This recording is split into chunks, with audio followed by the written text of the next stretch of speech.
प्रस्तुत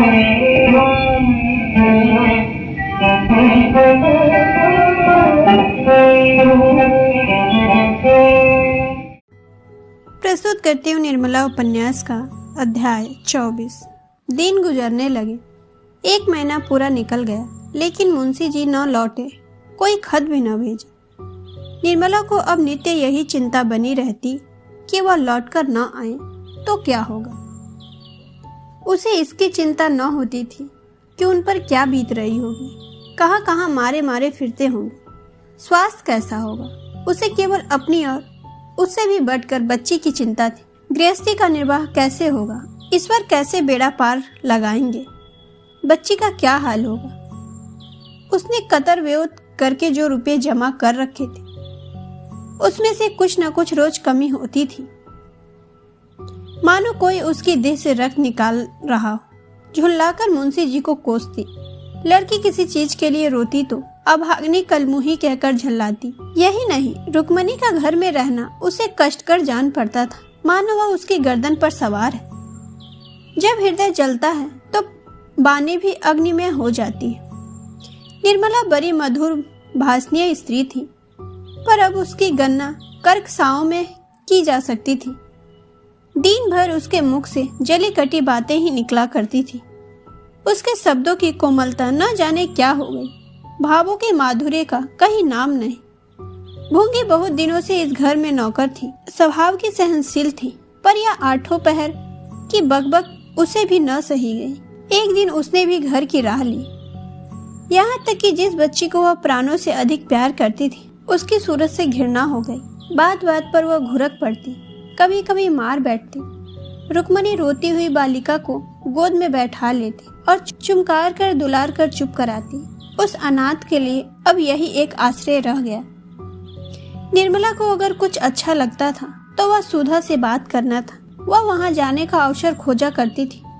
बच्ची को अब वह अपने साथ न ले जाना चाहती थी। पहले जब बच्ची को अपने घर सभी चीजें खाने को मिलती थी तो वहां जाकर हंसती खेलती थी। अब वहां जाकर उसे भूख लगती थी। निर्मला उसे घूर घूर कर देखती, मुट्ठियां बांधकर धमकाती, पर वह भूख की रट लगाए न छोड़ती थी। इसलिए निर्मला उसे साथ न ले जाती थी। सुधा के पास बैठाकर उसे मालूम होता था कि मैं आदमी हूँ। इतनी देर के लिए वह चिंताओं से मुक्त हो जाती थी, जैसे शराबी को शराब के नशे में सारी चिंताएं भूल जाती हैं। उसी तरह निर्मला सुधा के घर जाकर सारी बातें भूल जाती थी। जिसे उसे उसके घर पर देखा हो, वह उसे यहाँ देखकर चकित रह जाता है। वही कुरकरसा कटु भाषणी स्त्री यहाँ आकर हास्य विनोद और माधुर्य की पुतली बन जाती थी। यौवन काल की स्वाभाविक वृत्तियां अपने घर पर रास्ता बंद पाकर किलोले करने लगती थी। यहाँ आते वक्त वह मांग चोटी कपड़े लत्ते से लेस होकर आती थी। यथा साध्य अपनी विपत्ति कथा को अपने मन में ही रखती थी। यहाँ रोने के लिए नहीं, हंसने के लिए आती थी, पर कदाचित उसके भाग में यह सुख न बधा था। निर्मला मामूली तौर से दोपहर या तीसरे पहर सुधा के घर आया करती थी। एक दिन उसका जी इतना उबा कि सवेरे ही जा पहुंची। सुधा नदी स्नान करने गई थी। डॉक्टर साहब अस्पताल जाने के लिए कपड़े पहन रहे थे। मेहरी अपने काम धंधे में लगी हुई थी। निर्मला अपनी सहेली के कमरे में जाकर निश्चिंत होकर बैठ गई। उसने समझा सुधा कोई काम कर रही होगी, अभी आती होगी। जब बैठे बैठे 2-3 मिनट गुजर गए तो उसके अलमारी से तस्वीर की एक किताब उतार ली और केस खोल पलंग पर लेटकर चित्र देखने लगी। इस बीच में डॉक्टर साहब को किसी जरूरत से सुधा के कमरे में आना पड़ा। शायद अपनी ऐनक ढूंढते फिरते थे। बेधड़क अंदर चले आए। निर्मला द्वार की ओर केस खोले लेटी हुई थी। डॉक्टर साहब को देखते ही चौंक उठ बैठी और सिर ढांकती हुई चारपाई से उतरकर खड़ी हो गई। डॉक्टर ने लौटते हुए चिक के पास खड़े होकर कहा, क्षमा करना निर्मला, मुझे मालूम न था कि तुम यहाँ हो। मेरी ऐनक मेरे कमरे में नहीं मिल रही थी, जाने कहाँ उतार कर रख दी। मैंने समझा शायद यहाँ हो। निर्मला ने चारपाई के सिरहाने वाले आले पर निगाह डाली तो ऐनक की डिब्बिया दिखाई दी। उसने आगे बढ़कर डिब्बिया उतार ली और सिर झुकाए दे समेटे संकोच से डॉक्टर साहब की ओर हाथ बढ़ाया। डॉक्टर साहब ने निर्मला को 2-1 बार पहले भी देखा था, पर इस समय के भाव कभी उसके मन में न आए थे। जिस ज्वाला को वह बरसों से हृदय में दबाए हुए थे, वह आज पवन का झोंका पाकर दहक उठी। उन्होंने ऐनक के लिए हाथ बढ़ाया तो हाथ कांप रहा था। ऐनक लेकर भी वह बाहर न गए, वही खोए हुए खड़े रहे। निर्मला ने एक एकांत से भयभीत होकर पूछा, सुधा कहीं गई है क्या? डॉक्टर साहब ने सिर झुकाते हुए जवाब दिया, हाँ, जरा स्नान करने चली गई। फिर भी डॉक्टर साहब बाहर न गए, वही खड़े रहे।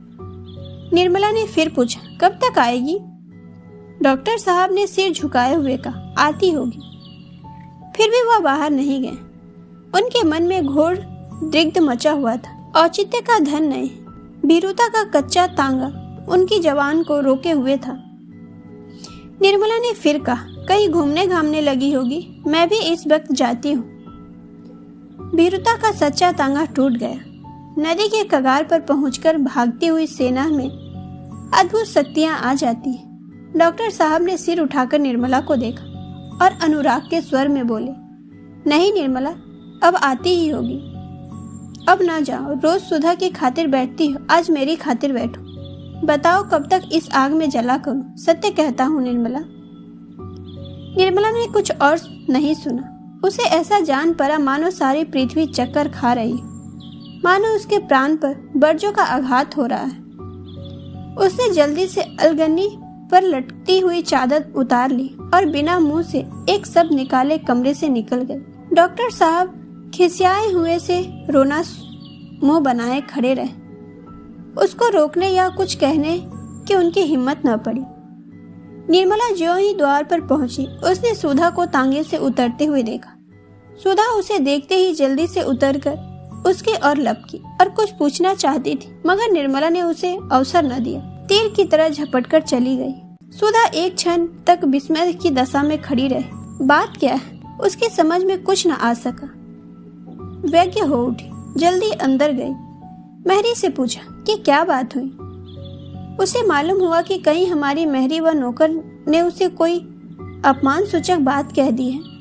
वह अपराधी का पता लगाएगी और उसे खड़े खड़े निकाल देगी। लपकी हुई वह अपने कमरे में आ गई। अंदर कदम रखते ही डॉक्टर साहब को मुंह लटकाए चारपाई पर बैठे देखा। पूछा, निर्मला यहाँ आई थी? डॉक्टर साहब ने सिर खुजलाते हुए कहा, हाँ आई तो थी। सुधा, किसी मेहरी अहरी ने उन्हें कुछ कहा तो नहीं? मुझसे बोली तक नहीं, झटपट निकल गई। डॉक्टर साहब की मुख क्रांति मलिन हो गई। कहाँ, यहाँ तो उन्हें किसी ने कुछ नहीं कहा। सुधा, किसी ने कुछ नहीं कहा?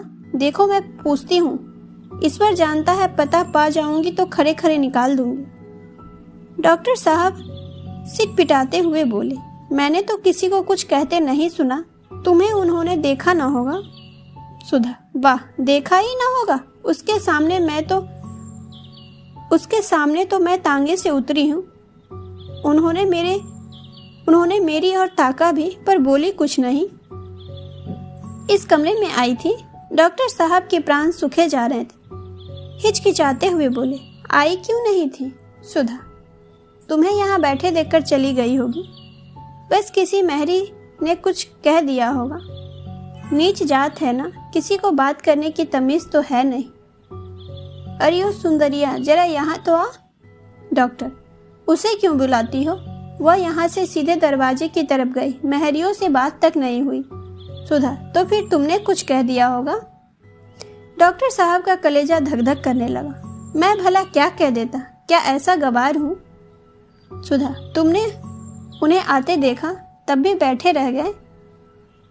डॉक्टर, मैं यहाँ था ही नहीं। बाहर बैठकर मैं अपनी ऐनक ढूंढता रहा।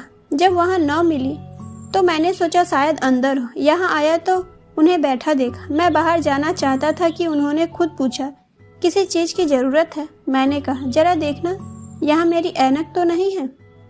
ऐनक इसी सिरहाने वाले ताक पर थी। उन्होंने उठाकर दे दी। बस इतनी ही बात हुई। सुधा, बस तुम्हें ऐनक देते ही वह झल्लाई हुई बाहर चली गई क्यों? डॉक्टर, झल्लाई हुई तो नहीं चली गई। जाने लगी तो मैंने कहा बैठिए, वह आती ही होगी। न बैठी तो मैं क्या करता? सुधा ने कुछ सोचकर कहा, बात कुछ समझ में नहीं आती। मैं जरा उसके पास जाती हूँ, देखूं बात क्या है।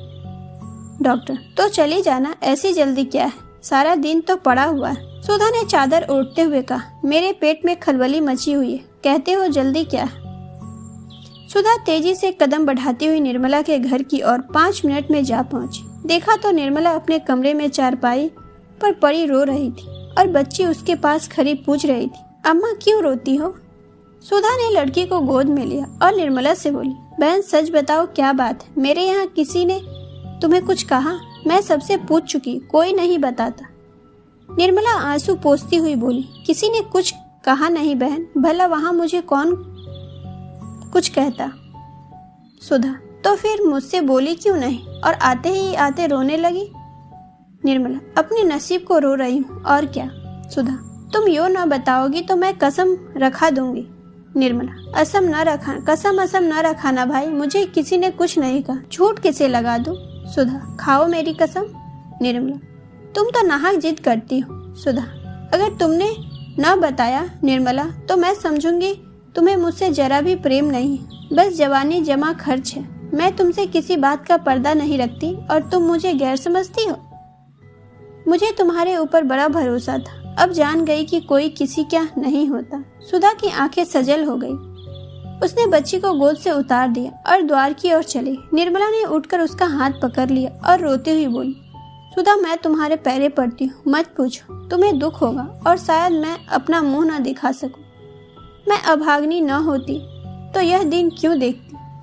अब तो ईश्वर से यही प्रार्थना है कि संसार से मुझे उठा ले। अभी यह दुर्गति हो रही है तो आगे न जाने क्या होगा। इस शब्दों में जो संकेत था वह बुद्धिमती सुधा से छिपा न रह सका। वह समझ गई कि डॉक्टर साहब ने छेड़छाड़ की है।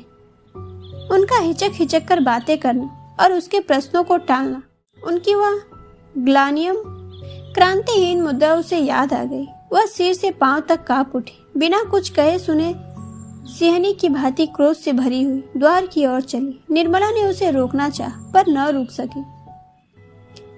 रोक सकी। देखते देखते सुधा सड़क पर आ गई और घर की ओर चली। तभी निर्मला वहीं भूमि पर बैठ गई और फूट फूट कर रोने लगी। क्रमशः आगे की कहानी अगले भाग।